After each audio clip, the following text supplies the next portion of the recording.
বন্ধুরা অনেক সময় দেখা যায় যে আমাদের শখের ফেসবুক আইডিটি আমরা হারিয়ে ফেলি, যে কোনো কারণে হোক আমরা সেটা হারিয়ে ফেলি, বা পাসওয়ার্ড মনে নেই, বা কি নামে ছিল বা কি নাম্বারে ছিল সেটাও আমাদের মনে নেই। তো কীভাবে সেই হারানোর ফেসবুক আইডিটি আপনি ফেরত পাবেন সেই প্রসেসটাই আজকে আমি আপনাদের দেখাবো। আপনার পাসওয়ার্ড মনে নেই এবং নাম্বারও মনে নেই, শুধু নামটি মনে থাকলেই হবে। তো কীভাবে আপনারা সেটা ফেরত পাবেন চলুন সেই প্রসেসটা দেখে নেওয়া যাক।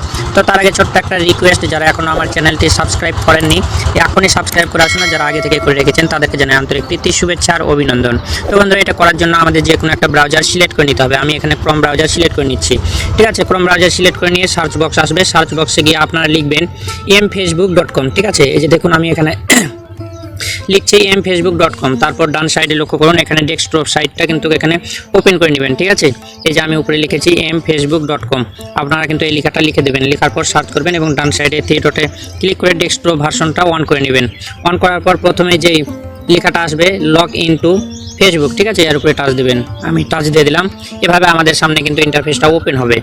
এই যে এখানে দেখুন ইন্টারফেসটা এভাবে আমাদের সামনে ওপেন হবে। এখন কথা হচ্ছে যে এখানে তো আমরা আমাদের ইমেল অ্যাড্রেস আর ফোন নাম্বার দিতে বলতেছে, কিন্তু আমাদের তো কোনো কিছুই মনে নেই, বা পাসওয়ার্ড দিতে বলতেছে কিন্তু পাসওয়ার্ড তো আমাদের মনে নেই। তাহলে কী করবো, ফরগট অ্যাকাউন্ট, নিচে দেখুন লক্ষ্য করুন ফরগট অ্যাকাউন্ট নামে একটা লেখা রয়েছে, ফরগট অ্যাকাউন্ট, এর উপরে আমাকে টাচ করে দিতে হবে। তো আমি এর উপরে টাচ করে দিলাম।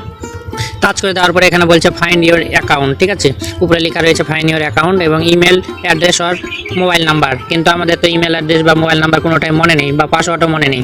তো আপনার যদি সেই নামটা মনে থাকে, জাস্ট শুধু নামটা যদি মনে থাকে, জাস্ট আমি আপনাদের দেখানোর জন্য আমি এখানে একটা আমার পুরনো ফেসবুক আইডির নাম দিচ্ছি। ঠিক আছে, নাম দেওয়ার পর সার্চ করবেন, ফেসবুকের নামটা থাকলেই হবে। তো আমি নামটা দিয়ে সার্চ করলাম।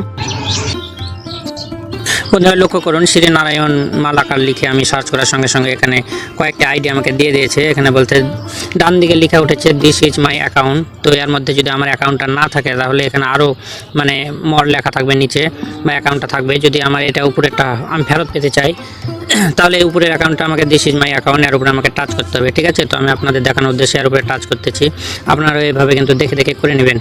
তো মাই অ্যাকাউন্টের উপরে আমি টাচ করছি। ঠিক আছে, আপনারা কিন্তু এভাবে মাই অ্যাকাউন্টের উপরে টাচ করে নেবেন। এখানে দেখুন সেন্ড কোড ভায়া ইমেল, এটা ইমেলে একটা কোড পাঠাবে। ঠিক আছে, এবং নিচে দেখুন enter pass to log in. ঠিক আছে, পাসওয়ার্ডের মধ্যে এটা আমরা লগ ইন করতে পারবো, বা সেন্টের মাধ্যমে এখানে একটা আমাদের নাম্বারে একটা কোড পাঠাবে। ডান দিকে দেখুন কন্টিনিউ, এই কন্টিনিউর উপরে টাচ দিলে আমাদের নাম্বারে বা ইমেলে একটা কোড পাঠাবে। ওই ইমেলটা কিন্তু অবশ্যই আমাদের কিন্তু ফোনে ওপেন হয়ে থাকতে হবে। তারপর আমাদের ওই ইমেলে একটা কোড চলে গেছে এই মুহূর্তে, ওই কোডটা এখানে আমাকে বসে দিয়ে কন্টিনিউ করে দিলেই কিন্তু এটি আমাদের চালু হয়ে যাবে। তো এইভাবে আপনারা খুব সহজে আপনাদের হারিয়ে যাওয়া সেই ফেসবুক আইডিটি খুঁজে পাবেন খুব সহজেই। তো নিশ্চয়ই বুঝতে পেরেছেন। তো বন্ধুরা আজকে এই পর্যন্তই, আবার দেখা হবে নতুন কোনো ভিডিও নিয়ে। সেই পর্যন্ত সবাই ভালো থাকবেন, সুস্থ থাকবেন, এই কামনায় বিদায় নিচ্ছি। আমি শ্রীনারায়ণ মালাকার জীবন, আর আপনারা দেখছিলেন নারায়ণ টেক চ্যানেল।